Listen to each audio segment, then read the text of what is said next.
বৃষ্টি আসলেই আমি বেলকুনিতে চা খাই। মেঘ আসলেই আমি বেলকুনিতে চলে আসি।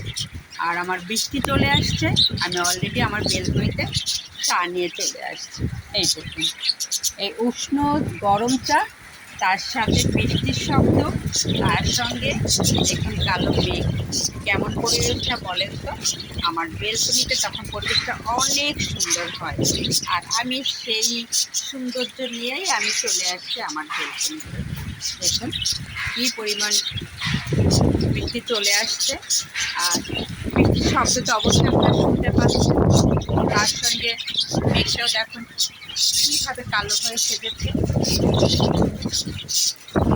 এই ঠান্ডা পরিবেশে বর্ষমুখর সন্ধ্যায় তার সাথে যদি এক কাপ বরফ চা থাকে, হেব্বি টেস্ট। আর আমি সে চাটা নিয়েই আমি বারান্দায় চলে আসছি। আর বৃষ্টি হওয়ার আগেই যখনই মেঘটা কালো হয়ে সেজেছে, ঠিক তখনই আমি চাটা বসিয়ে দিয়েছিলাম। কারণ এই বর্ষা মুখর সন্ধ্যায় বৃষ্টির শব্দ শুনতে আর এক কাপ চা খেতে আমার অনেক ভালো লাগে। এটা শুধু আমার এখনকার অভ্যাস না, এটা আমার ছোটোকাল থেকেই অভ্যাস। বৃষ্টি দেখলে আমি পাগল হয়ে যেতাম। বৃষ্টিতে ভিজতে আমি অনেক টাইম পাগল দিতাম। তারপরেও আমি বৃষ্টিতে ভিজতাম। আর এই বৃষ্টি ভিজার কারণে মায়ের হাতে অনেক মার খেয়েছি। এমনও হয়েছে গেট লাগাই দিয়েছে, ভয়ে ঢুকতে দিইনি। আমি এই ভিজা জামা নিয়েই বারান্দায় বসে থেকেছি। তারপরও আমার মাঝে কোনো ভয় কাজ করতো না। বৃষ্টি আসলেই আমি এই বৃষ্টিতে বসে থাকতাম।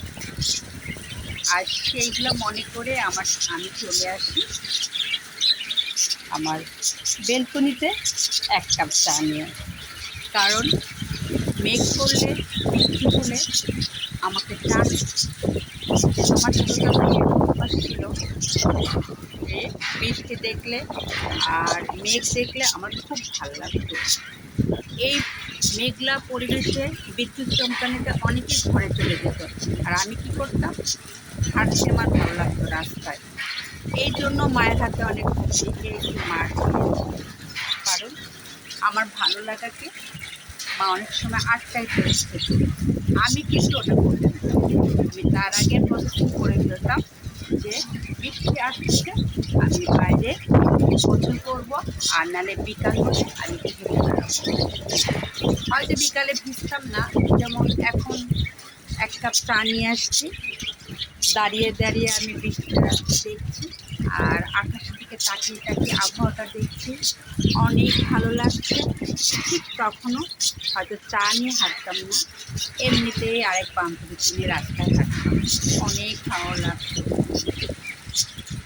আর যখন মেঘ খুব বড় বড় গর্জন দিত, কোন এক গাছের তলে দুই বান্ধবী মিলে চুপ করে বসে থাকতাম।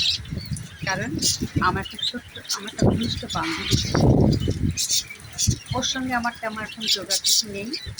বছরে একবার দেখা হয় ওর সাথে। আর এই কারণে আমি যেমন ছিলাম ও তেমন ছিল। তা বৃষ্টি হচ্ছে, আমি এখন উষ্ণ চাটা এই ঠান্ডায় দাঁড়িয়ে দাঁড়িয়ে খাবো।